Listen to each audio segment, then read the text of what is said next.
I'm very happy to be here this White Light Festival, the celebration of the transcendent in art. I said, isn't that fantastic that there is a festival and in America where they celebrate that there are moments beyond us. Globally, I think what we need is moments of inspiration. Because the world, with its tragedies, with its violence and its aggression and its despair and hopelessness and corruption, and it is so wretched. And I think amidst this, as people, we need moments of inspiration. We need to believe in ourselves. We need to believe that that moment is there for us and in others. I think the title Yatra seeking, it's about inquiry. In one choreography, it's seeking the moment of alignment. It's a seeking the moment of, say, perfect balance within the body. And yet another piece which I'm doing, Ras, that of course is seeking Krishna when he multiplies and he dances with everybody. So there is a journey, there is a passage. The gopis hear the flute of Krishna and they all follow him. So the dance of Krishna there, it's ecstasy, it is bliss, which the gopis find. So that's a very different kind of seeking. And then of course I've got one piece which is called Song of the Bird. And that is about the pilgrims in Banaras. Bird and pilgrim are both in flight.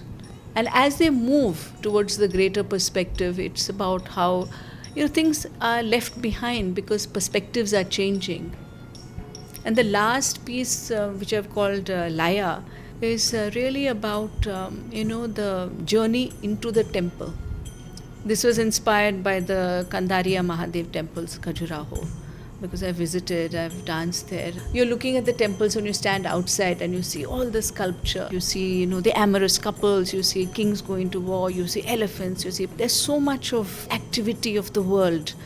And as you walk towards the inner Garbhagriha, the sanctum sanctorum, it's getting simpler. And within, there is silence. So the last choreography again is that seeking, it's that journey. So is it a journey which is just a physical journey, if you say from outer to inner? But I think it's more than that. It is a journey of our outer to inner self. Spiritual quest or spiritual moment has been, I think, seminal to my dance. And it's kind of punctuated this huge marga of my life. Those are the moments of a certain reality which I believe exists. Except it's intangible. We can't see it around us. But I think all of us have it. Everybody has that moment of the inner self or the moment of that truth. I just think that Indian classical dance, because of its formalized structure and the alignment, it's a moment when the body and mind are in sync. If we didn't have alignment, we cannot touch that moment of spirituality. Classical dance, it's such a discipline that comes after years of living it, that when you do touch that moment of harmony, it is like, seeing Mansarovar, or it's a moment of ecstasy. I think I've just gone on this journey.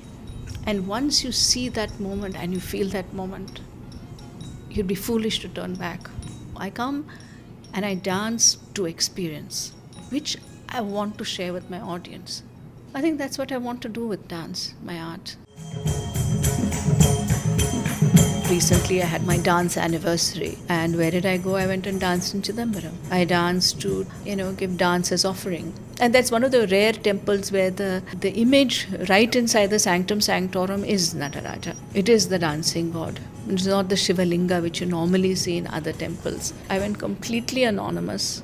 My musicians sat on the floor, people were praying, the puja was going on, and dance became an element of puja. Because it wasn't in any sense performative, people were crisscrossing before me, and the puja went on, and the doors of the temple would close and the temple bells would ring and the arati would be going on. Everybody was doing everything around me and I continued to dance. And what was magical, I started dancing at sometime in the morning. And I'm doing this invocation to Lord Shiva. My musicians are singing and I've told them, keep looking at me because I will extempo. So I'm doing all this, the music is playing. And at one point I do this, I do the Nandi and I do Shiva. And at the exact moment that I put my hand in and I start my beat, the whole procession, the actual procession of the temple bells starts on the beat. It was like, I could not have, you can't plan this, obviously, It was like the sync from the heavens. It was like some divine, intervention.